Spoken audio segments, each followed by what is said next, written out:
나폴레옹 힐이라는 사람이 있는데요. 이 사람이 쓴 책 중에 성공의 법칙이라는 아주 좋은 책이 있습니다. 인생의 성공과 실패에 대한 원리를 담고 있는 성공학의 고전이라고 할 수 있어서 어지간한 사람이면 다 읽은 책이죠. 그런데 그 사람이 이 책을 쓰기 위해서 전 세계 위대한 지도자 500명을 실제로 찾아가서 인터뷰를 했어요. 인터뷰를 하면서 또 연구도 하고 조사도 하고 그렇게 해서 그가 도출한 것이 3가지 공통점이 있었어요. 그 첫 번째가 뭐였냐면, 성공한 사람들에게 발견되는 3가지 공통점. 첫 번째가 뭐냐면 자기가 이루기를 원하는 목표가 뚜렷했다라는 사실이에요. 인생에 대한 전체 그림이 분명했다라는 거죠. 또 두 번째는 그 목표를 이룰 무서운 열정, 이 패션, 열정을 가지고 있더라는 거죠. 여러분, 목표를 이루기 위한 에너지가 패션, 이 열정이거든요. 세 번째로 발견된 공통점이 뭐냐면 이 목표를 이루기 위한 구체적인 이 계획, 로드맵이 있었다는 거죠. 각 단계마다 어떻게 해야 할지 전략, 그런 것을 분명히 가지고 있었다는 겁니다. 오늘 많은 사람들이 비전을 가져요. 많은 사람들이 꿈을 꿉니다. 목적을 가지고 인생을 살아가지요. 또 심지어 어떤 사람들은 그것을 이루기 위해서 엄청난 열정을 가지고 인생을 살아가지만 그럼에도 불구하고 많은 사람들이 성공의 문턱에서 쫙 미끄러지는 것을 많이 보게 돼요. 이유가 뭘까요? 이 모든 우리의 목적과 우리의 열정을 성취할 수 있는 구체적인 계획이 결여되어 있기 때문입니다. 우리가 아무리 좋은 비전을 가져도, 아무리 좋은 목적을 가져도, 뜨거운 열정을 가지고 있다 해도 이 모든 것을 성취하기 위한 구체적인 계획, 구체적인 경영 전략이 확립되어 있지 않으면 우리는 좋은 열매를 맺을 수가 없다는 것이죠. 그러나 아무리 나의 모습이 초라하고 약해 보여도 좋은 전략과 계획을 가지면 우리는 경이로운 열매를 맺는 인생을 살 수가 있다는 겁니다. 오늘 하나님의 말씀 잠언을 통해서 인생이란 무엇이냐? 한마디로 얘기하면 인생이란 경영이다. 그렇게 오늘 하나님의 말씀 우리에게 이야기해요. 인생은 경영이다. 나에게 주어진 조건이 똑같다 할지라도 어떻게 인생의 계획을 세우고 우리 인생을 경영하느냐, 여기에 따라서 하나님이 우리에게 주시는 삶의 열매의 결과가 완전히 달라진다라는 것이죠. 흔히 어떤 사람들이 이렇게 말하기도 합니다. 내 인생 내 마음대로 사는데 이런들 어떠하리, 저런들 어떠하리, 그렇게 말씀하시는 분들이 계시는데, 믿는 그리스도인에게 있어서는 이런 것은 바른 신앙의 자세가 아닙니다. 하나님께서 여러분과 저를 창조하실 때 존귀한 인생으로 만들어 주셨어요. 그냥 세상에 한번 갔다가 와라, 그렇게 창조하신 것이 아니라 무엇인가 하나님께서 우리를 통해서 이루실 목적을 성취하기 위해서, 크게 쓰임받기 위해서 하나님은 우리 인생을 만들어 주신 것입니다. 그러므로 우리가 하나님의 거룩한 목적 안에서 하나님이 기뻐하실 최상의 열매를 맺어야 할 책임이 우리에게 있다는 사실이에요. 이것은 우리 모든 성도에게 부여된 소중한 책임이라고 저는 그렇게 믿습니다. 자, 이런 면에서 오늘 우리가 인생을 살아가는데 똑같은 삶의 터전이라 할지라도 어떻게 하면 최상의 열매를 맺고 내 삶의 열매를 극대화시키면서 살 것인가, 여기에는 비결이 필요해요. 그것에 대한 말씀이 오늘 본문의 말씀입니다. 오늘 같이 읽은 이 본문을 보시면 우리 인생 똑같은 인생이지만 하나님 안에서 우리 인생의 열매를 극대화시키기 위해서 바른 열매가 있는 인생 전략을, 경영을 위한 전략을 오늘 하나님께서 직접 말씀을 통해서 우리에게 지금 가르치시거든요. 자, 오늘 말씀 제목이 뭐죠? 인생 경영을 잘해야 합니다. 인생 경영 여러분 잘 하시기를 바랍니다. 우리가 인생 경영을 잘하기 위해서는 뭘 알아야 되나, 뭐가 필요하나? 오늘은 4가지예요. 4가지인데, 자, 제가 한 두세 주 전부터 하나하나 미리 말씀드리죠. 하나하나 그래야 잘 따라오시더라고요. 자, 4가지가 있어요. 자, 첫 번째가 뭐냐? 따라할까요? 하나님의 청사진을 알아야 한다. 뭘 알아야 된다고요? 하나님의 청사진, 블루프린트, 이 설계도, 이 청사진을 잘 알아야 돼요. 자, 그리고 두 번째가 있어요. 첫 번째는 하나님의 청사진을 알아야 되고, 두 번째는 따라할까요? 바른 그릇이 준비되어야 한다. 자, 이건 뭐냐면 우리 속 심령이 깨끗해야 된다는 거죠. 하나님의 뜻이 담기고 하나님의 계획이 담길 때 그것을 실행할 수 있기 위해서는 마음 그릇이 깨끗해야 된다는 거죠. 자, 하나님께로부터 시작돼요. 청사진이 있고, 그리고 청사진대로 우리가 행하려면 우리 그릇이, 마음의 그릇이 깨끗해야 돼요. 자, 세 번째로 세 번째는 뭐냐? 따라할까요? 바른 역할을 찾아야 한다. 자, 하나님의 청사진이 주어지고 그러면 그 청사진을 담을 우리의 그릇이 깨끗해지면 그럼 하나님께서 우리 각자에게 주시는 고유한 역할이 있어요. 그 역할을 어떻게 해요? 찾아야 돼요. 찾아야 돼요. 자, 세 가지요. 다시 처음부터. 첫 번째 뭐라고요? 자, 두 번째는요? 자, 세 번째는요? 바른 역할을 찾아야 돼요. 자, 그릇도 준비되고 역할도 찾아야 되는데 네 번째가 없으면 안 돼요. 네 번째 따라할까요? 하나님과 발걸음을 같이 해야 한다. 여러분, 하나님과 끝까지 동행하시기를 바랍니다. 그래야 성공이에요. 자, 네 가지요. 네 가지요. 자, 첫 번째 하나님의 청사진을 바로 알아야 돼요. 자, 우리 다 같이 1절을 한번 볼까요? 같이 읽습니다. 시작. 마음의 경영은 사람에게 있어도 말의 응답은 여호와께로부터 나오느니라. 아멘. 여러분, 인생 경영을 잘하기 위해서 첫 번째로 해야 되는 게 뭐예요? 하나님의 청사진을 잘 알아야 한다는 거예요. 우리가 마음의 경영은 인간이 아무리 해도 이 모든 응답 결과는 누구에게서부터 와요? 하나님께로부터 오는 거예요. 하나님께서 우리 인생을 만드실 때 아무렇게나 창조하시는 게 아니에요. 하나님께서 우리 인생을 인도하시는데 아무렇게나 인도하시는 것이 아니라 하나님은 만세전의 계획을 이미 세우셨어요. 여러분, 한 사람 한 사람을 통해서 하나님이 이루실 계획이 있으시다는 거예요. 그래서 하나님께서 준비하신 청사진을 통해서 우리의 삶을 추구해 가세요. 그래서 각각의 독특한, 각각의 고유한 은사대로, 각각의 달란트대로 하나님이 계획하셔서 일하신다는 거죠. 그렇기 때문에 하나님의 청사진을 바르게 알지 못하면 절대로 우리가 올바른 방향을 설정할 수가 없죠. 방향 자체가 잘못 가는 거죠. 그렇기 때문에 하나님의 청사진을 바르게 아는 것은 하나님 앞에 쓰임받는 바른 인생으로 살아가는데 절대로 중요하다는 거죠. 여러분, 건축하시는 분들, 우리 성도들 중에도 계시는데 건축하는 분들 잘 아시겠지만 건축할 때 제일 먼저 무엇부터 만들죠? 설계도를 만들잖아요. 설계도 없이 건축할 수 있나요? 그걸 청사진, 블루프린트라고 얘기하는데 청사진을 먼저 만들어요. 자, 그런데 만일 건설업자가 이 만들어진 청사진, 설계도는 보지 않고 내 마음대로 이렇게 하고 싶다 하고 건물을 마음대로 짓게 되면 결과가 어떻게 될까요?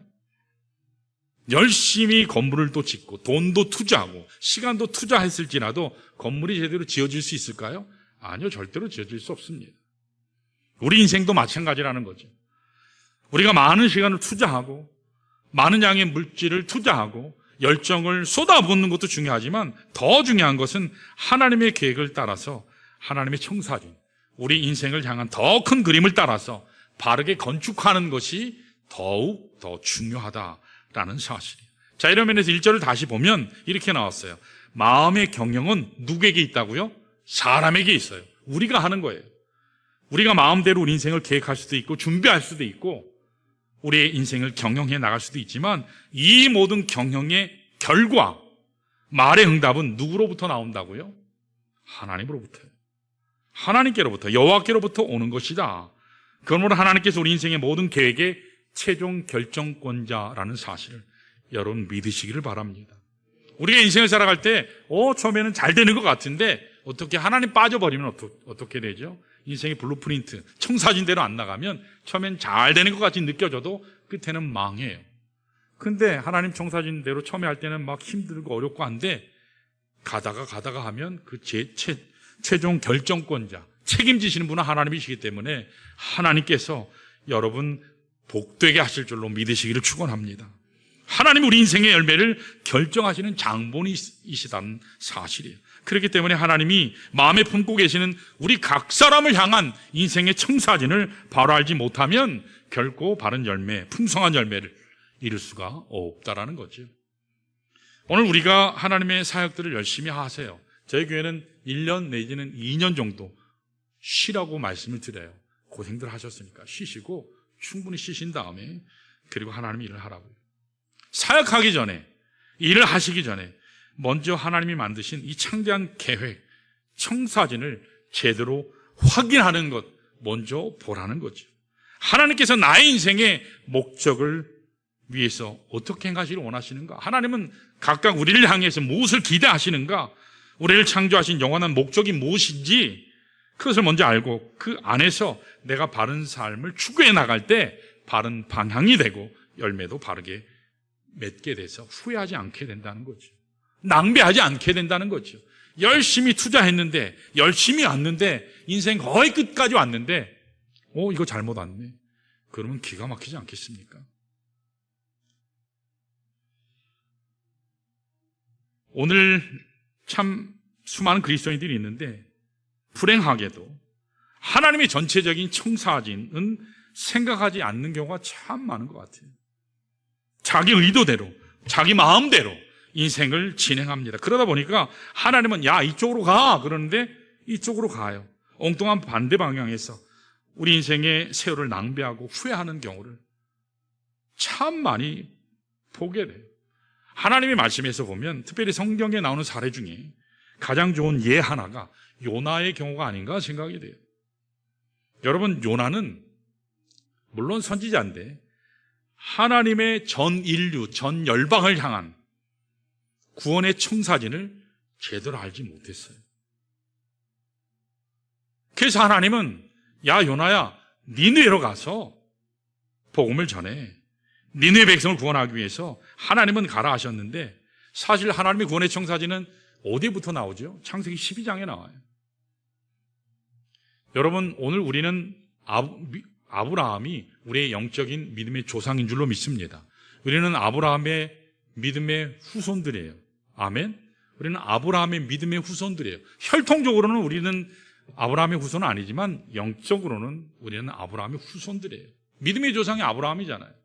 아브라함을 하나님께서 부르신 것은 복의 근원 되게 하셔서 그를 통해서 세계 만방의 열방을 향해서 복음 전하라고 온 인류를 구원하시는 것이 하나님의 구원의 계획이고 청사진이에요.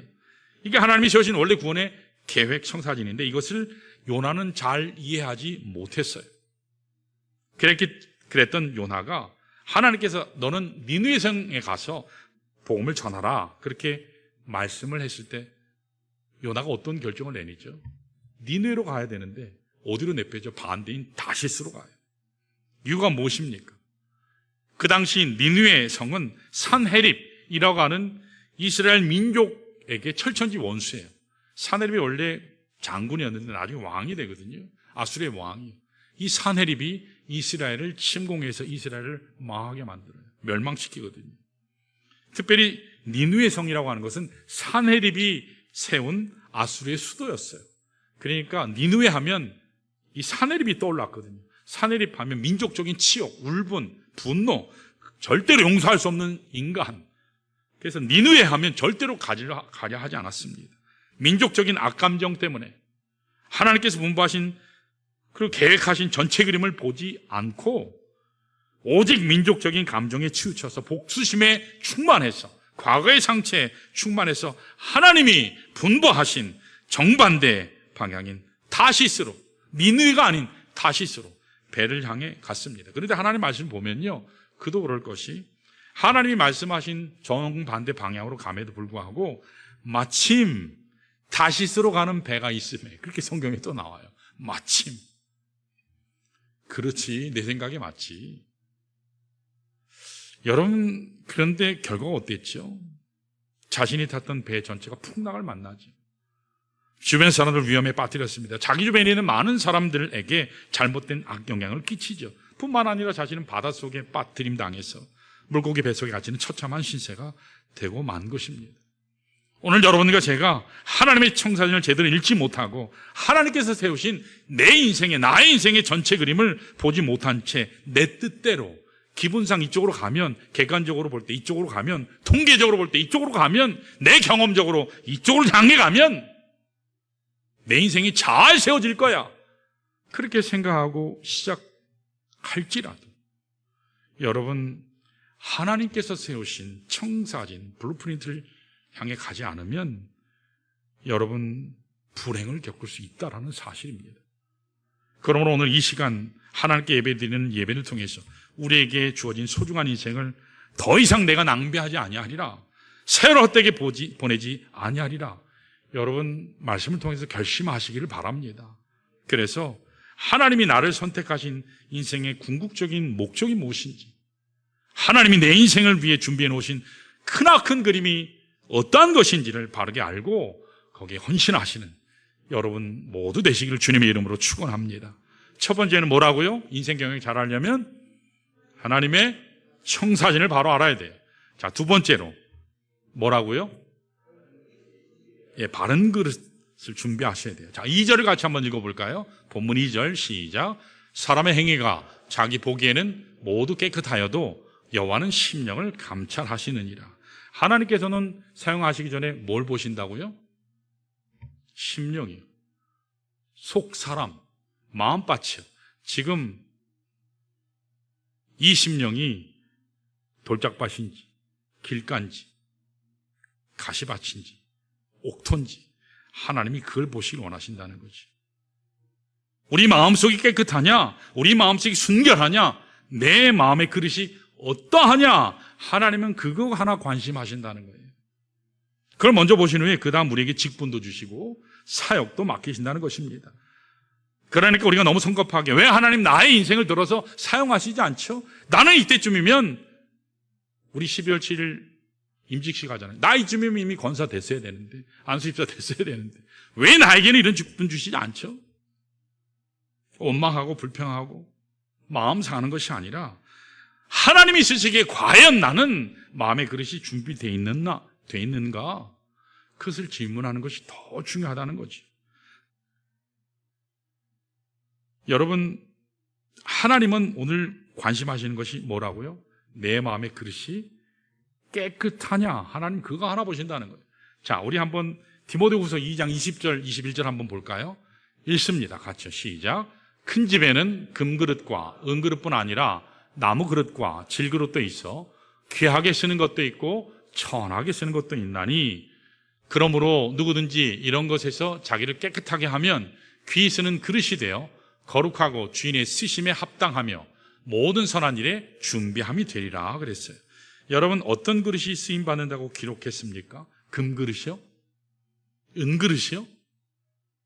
오늘 많은 사람들은요, 외적인 조건을 가지고 하나님이 쓰시느냐 안 쓰시느냐, 물질의 양의 크기에 따라서 하나님이 쓰시느냐 안 쓰시느냐, 얼마나 많은 배움이 있느냐, 좋은 학교 나왔느냐, 그것에 따라서 하나님이 쓰시냐 안 쓰시느냐, 그렇게 생각하는데, 그렇게 결정하려 하는데 이것은 대단히 위험하다라는 거죠. 하나님은 금그릇이냐 은그릇이냐 여기에 관심 하나도 없어요.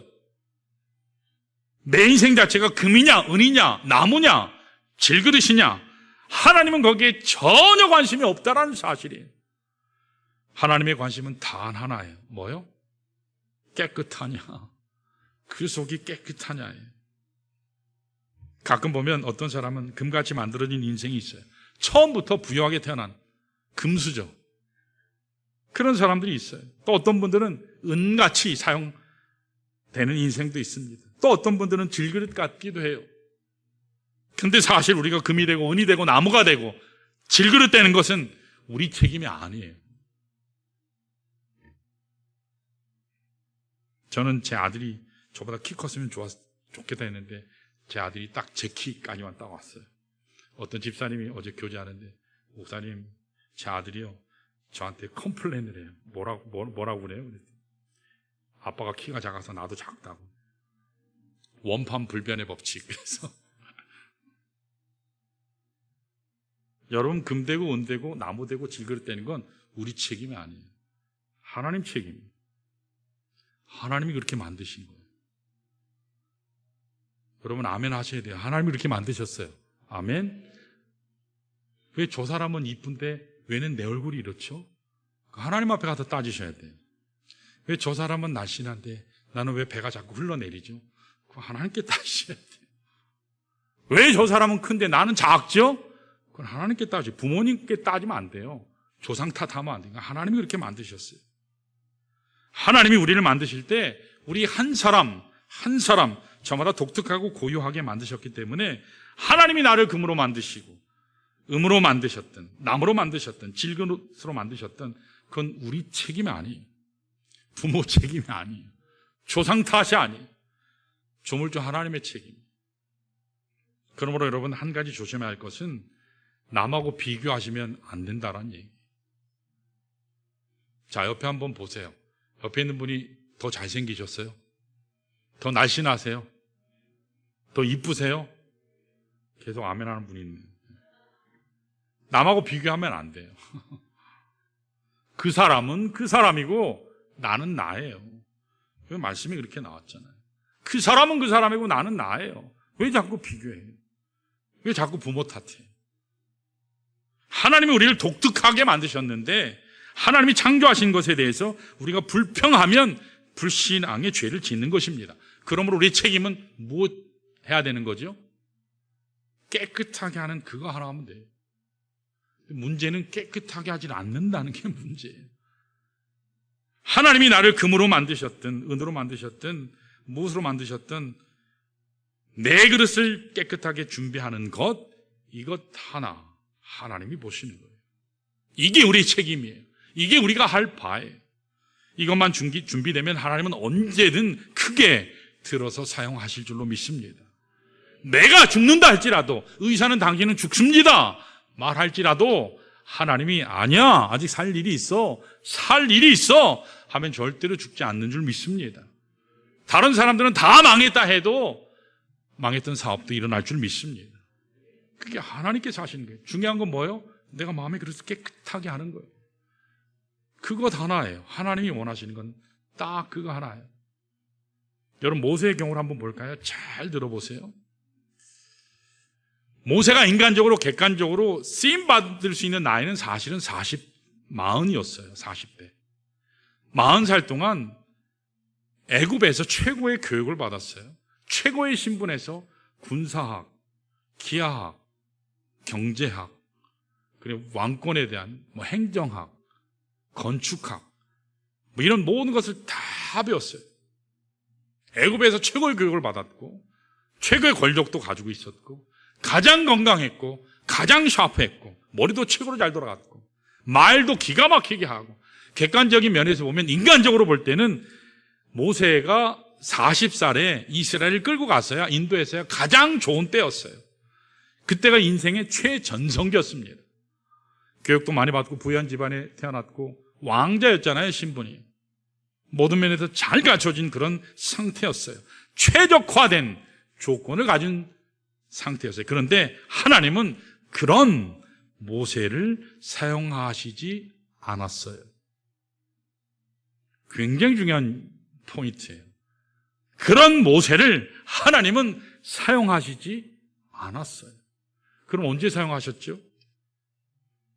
그가 미디안 광야에 쫓겨나서 40년 동안 양치기 할 때, 여러분 이스라엘 고대 근동에서 양치기라고 하는 것은요, 저 최하층민이에요. 자, 왕이었던 사람이 어디까지 내려갔어요? 바닥까지 내려갔어요. 심지어 뭐라 했죠? 자기는 말을 못한다고, 말 뻣뻣하니까 다른 일을 찾으십시오. 하나님 부르실 때 거부했잖아요. 말 못한다고. 40년 동안 쫓겨다니고 그가 가지고 있었던 자기 모든 자아, 교만함, 자부심 다 깨어지고 부서지고, 정말 나는 아무것도 아니구나, 자기 속에 있는 모든 것을 다 비워내고 아무 쓸모없는 것이 바로 나구나, 나란 존재구나 하는 자기를 알게 되고 자기를 포기하는 그런 모세가 되었을 때 하나님이 사용하셨어요. 그때 하나님께서 그 모세를 부르셔서 출애굽 사건이라고 하는 위대한 사건을 이룰 수 있도록 하셨다는 거예요. 언제요? 깨끗할 때. 사랑하는 성도 여러분, 오늘 나의 외적인 조건이 중요한 게 아니에요. 내가 얼마나 많은 물질을 가졌느냐, 나의 사회적 지위가 얼마나 높으냐, 사람들이 나를 얼마나 인정하느냐, 그것이 먼저가 아니에요. 그것이 중요하지 않습니다. 내 마음의 그릇이 깨끗하고 순결해서 하나님이 언제라도 사용하실지라도 마음껏 사용될 수 있도록 준비하는 자가 되는 것이 하나님이 가장 기뻐하시는 줄로 믿습니다. 여러분, 그래서 비우셔야 돼요. 그래야 인생 경영 잘 할 수 있어요. 자, 인생 경영 잘하려면 첫 번째 뭐요? 그새 까먹은 건 아니죠. 하나님의 청사진을 알아야 되고, 두 번째는요, 여러분 쓰신 거 안 보셔도 돼요. 그냥 앞에 보시면 돼요. 바른 그릇이 준비되면 돼요. 모세 생각하시면 되죠. 자, 세 번째 뭐예요? 그릇 준비되면 주어진 바른 역할을 찾아야 돼요. 찾는 건 누가 해요? 여러분이 하셔야 돼요. 은사대로, 달란트대로, 하나님께서 목적하신 대로 여러분 다 일해야 될 역할이 있어요. 하나님께서 나에게 주신 바른 역할이 있습니다. 그것을 찾아서 순종하며 일해 나갈 때 하나님이 기뻐하시고 하나님 사이즈의 놀라운 열매를 맺게 하신다는 사실이에요. 다시요. 졸리신가 보네요. 여러분, 하나님께서 내게 주신 바른 역할을 찾아서 순종해서 일해 나갈 때 하나님이 기뻐하시는 줄로 믿습니다. 아멘. 예, 아멘 하세요. 잠이 깨요. 아멘 안 하면 계속 졸려요. 자, 우리 4절 한번 읽어볼까요? 큰 소리로 4절 시작.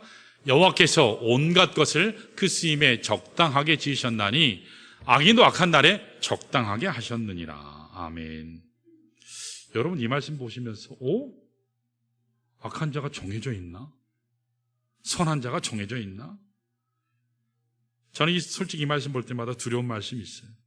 뭔가 모르게 섬찟한 마음이 듭니다. 왜 그런지 아십니까?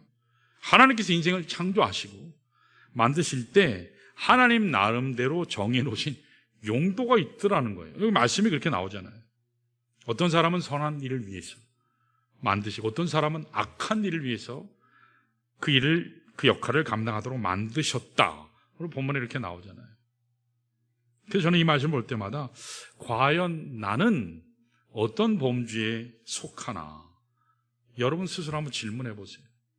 하나님께서 선하게 사용하실 용도인가 나는, 아니면 악한 일을 위해 사용하시기 위해 이렇게 뽑아 놓으신 용도인가?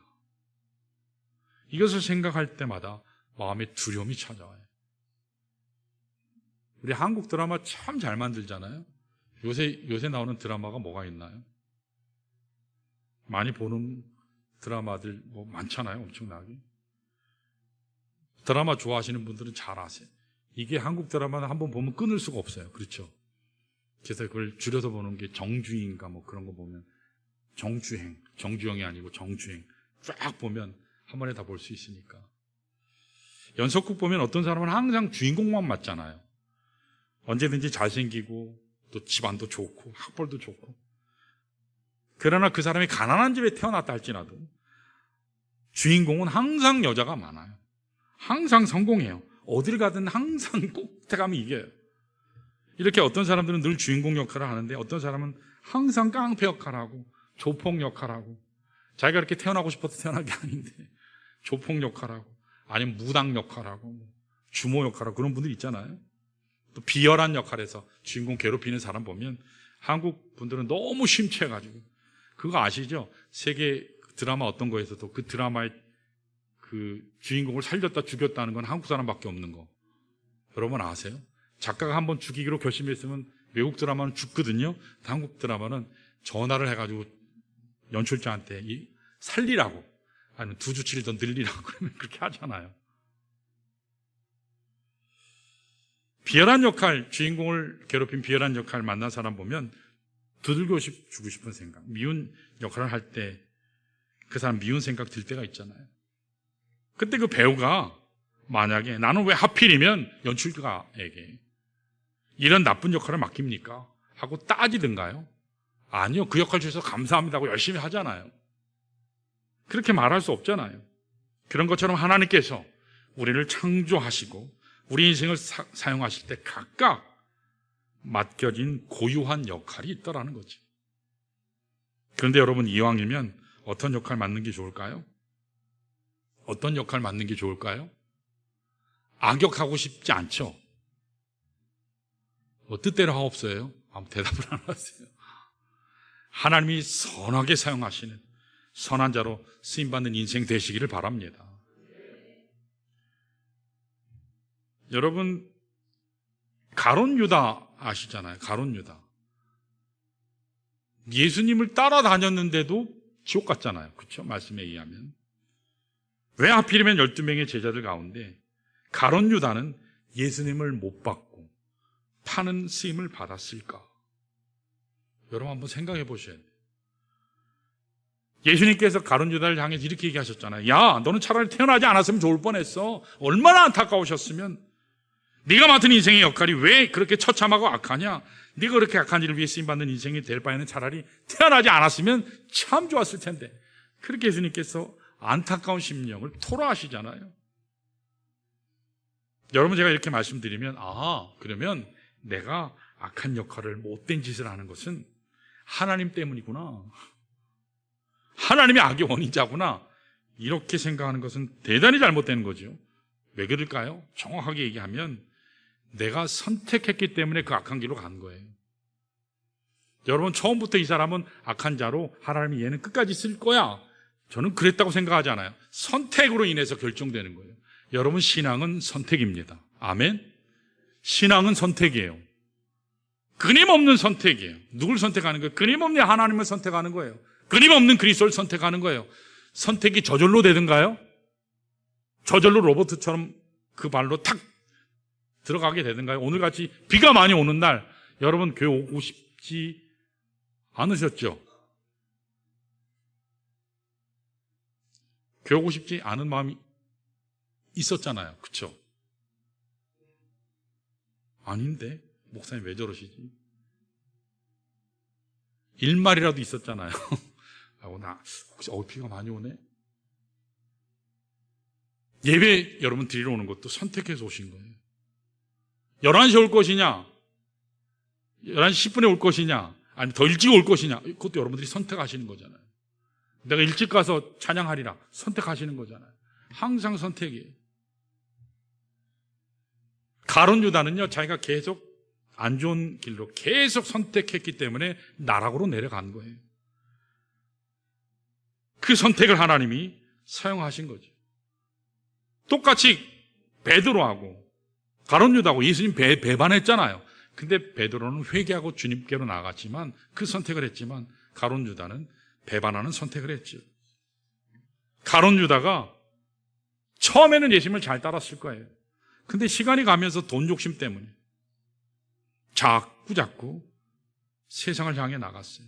겉으로는 예수님의 제자처럼 주님 따르는 척했지만 사실 그 마음속에 사탄을 향한 선택을 계속했죠. 사탄이 주는 욕심이 있었어요.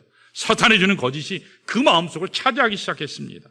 그래서 궁극적으로는 그 마음이 완전히 사탄에게 빼앗겼어요. 그렇기 때문에 하나님은 그 유다의 삶을 악한 일을 위해 쓰임받는 주인공이 되게 하신 거죠. 그러니까 우리 마음이 어떻게 되면 하나님 앞에 선한 도구로 쓰임받을 수 있을까? 그 구체적으로 5절 6절에 나와요. 자, 5절 6절 한번 읽어볼까요? 같이요? 읽습니다. 시작. 물은 마음이 교만한 자를 여호와께서 미워하시나니 피차손을 잡을지라도 별을 면하지 못하리라. 인자와 진리로 인하여 죄악이 속하게 되고 여호와를 경외함으로 말미암아 악에서 떠나게 되느니라. 여기서 보면 작은 소대지로 보면 작은 제목으로 어떻게 하면 하나님 앞에 선한 도구로 쓰임받을 수 있는지 짧게 3가지가 나와요. 그 한 가지가 뭐냐면 하나님은 겸손한 그릇을 가진 자, 교만함이 없는 자를 사용하신다고 나와요. 또 한 가지는 영적인 균형, 인격의 균형을 가진 사람을 사용하신다고요. 거기 보면 6절에 인자와 진리로 인하여 이런 말씀이 나오잖아요. 이것은 사랑과 진리, 은혜와 진리라는 말하고 똑같아요. 요한복음 1장 14절에 예수 그리스도께서는 은혜와 진리에 충만하시더라. 어떤 하나에 치우치지 않고 균형을 이루신다. 여러분 구역장님이, 리더들이 만약에 사랑만 있으면 어떻게 될까요? 그러면 그 구역은, 그 조언은 굉장히 방종하게 돼요. 어린아이 베이비만 있게 돼요. 근데 진리만 있는, 공의만 있는 구역장, 리더만 있으면 어떻게 될까요? 그러면 다 피폐해져요. 맨날 지적만 하고 맨날 정죄만 하니까 구역장님들이, 리더들이. 그러면 힘들어지죠. 그래서 균형을 이루는 것이 필요해요. 또 세 번째가 있는데 6절에 기록된 것처럼 끝에 보면 여호와를 경외함으로 라는 말이 나와요. 여호와를 경외하는 자를 하나님께서 선하게 사용하신다는 거예요. 오늘 우리 삶 가운데 내 마음 중심에 악한 생각이 가득 차 있고 교만한 마음이 가득 차 있고 하나님을 경외하지 아니하고 세속적인 더러움이 가득 차 있으면 하나님이 선하게 사용할 수 없다라는 말씀이에요. 여러분 요셉을 아시죠? 요셉을 보면 요셉의 특징을 한 가지만 얘기하면 요셉은 어딜 가든지 축복하는 사람이었습니다. 아멘. 요셉은 어딜 가든지 그 요셉 때문에 모든 주변에 있는 사람들이 다 형통함을 입었어요. 오늘 하나님의 말씀은 여러분들이 그런 요셉과 같은 삶을 살라고 말씀하세요. 그 역할이 오늘 하나님께서 우리에게 말씀하시는 역할이에요. 여러분들이 어디를 가든지 축복이 되는 역할을 하시기를 축원합니다. 여러분들이 있는 그곳에 있는 모든 사람들이 복받는 하나님의 복의 통로들 되시기를 축원합니다. 그것이 하나님께서 오늘 본문에서 얘기하시는 거예요. 자, 마지막 네 번째가 있습니다. 복습해 볼까요? 첫 번째가 뭐라고요? 자, 우리 동시에 같이 얘기할까요? 시작. 자, 두 번째요. 시작. 세 번째 시작. 자, 네 번째 시작. 예, 하나님과 발걸음을 같이 해야 된다. 다 외우셨죠? 자, 시켜서 할 수 있죠? 시키면. 그랬더니 눈빛을 다 아래로 이렇게 닦아. 여러분, 우리가 아무리 내 삶을 준비하고 잘 닦아도요, 하나님과 함께 가지 않으면 우리 인생이 성공적인 인생을 살 수 없어요. 이런 여기에서 실패한 그룹의 사람이 창세기 6장에 나와요. 6장에 보면 하나님의 아들들이, 분명히 하나님의 아들들이라고 나와요. 하나님의 아들들이 자기 눈에 보기 좋은 대로 사람들의 딸들을 자기 아내로 삼으니.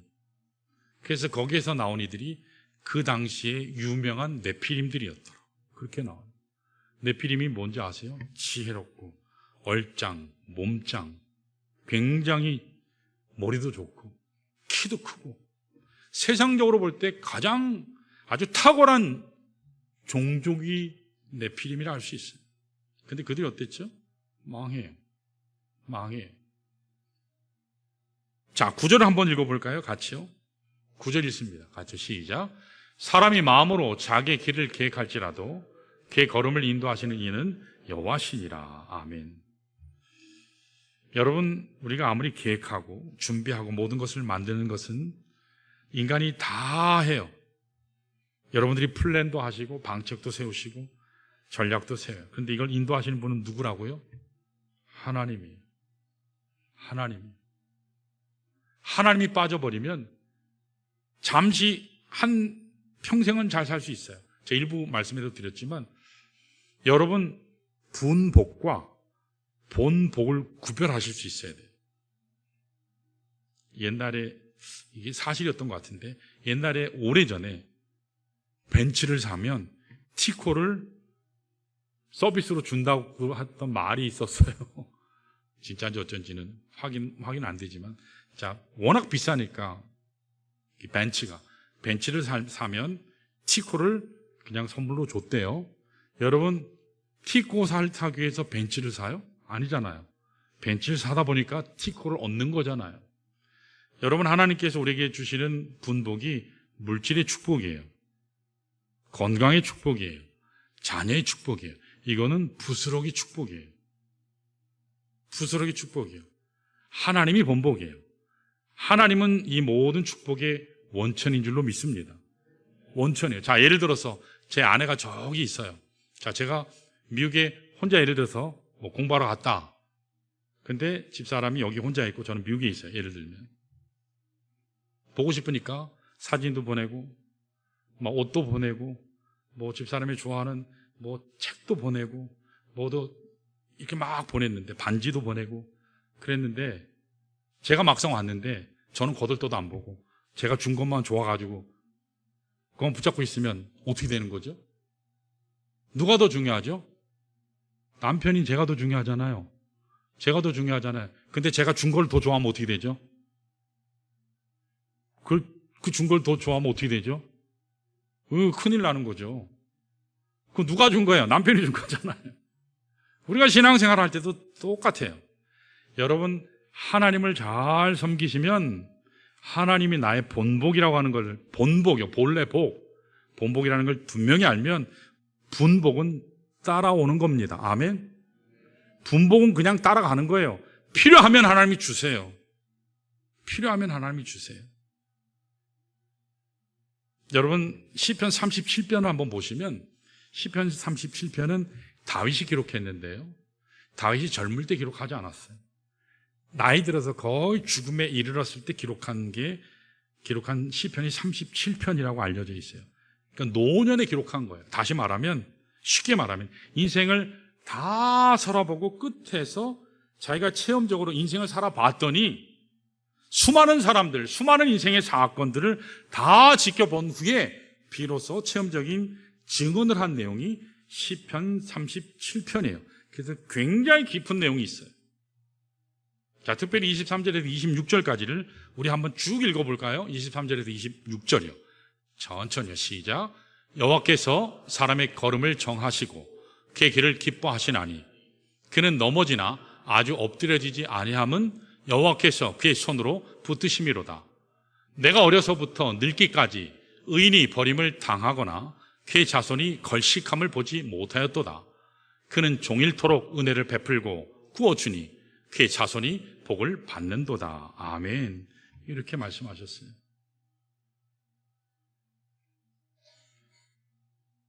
저희가 미국에 있을 때 아이들을 한국에 이렇게 오게 됐잖아요. 마음이 가난했죠. 아이들 떼놓고 오니까. 특별히 저기 뒤에 앉아있는 아들이 5학년 때인가 놓고 왔어요. 처음에 아이들이 나중에 얘기하더라고요. 그때 엄마 아빠가 우리 버렸다고. 집사람이라 저는 이제 보통 표현을, 남자들은 표현 잘 안 하잖아요. 근데 아내들은, 엄마들은 이 아픔이라는 게 깊죠. 근데 어느 날 이 말씀을 읽으면서 집사람이 그렇게 위로를 받았다 그래요. 의인이 버림을 당하거나 그의 자손이 걸식함을 보지 못하였도다.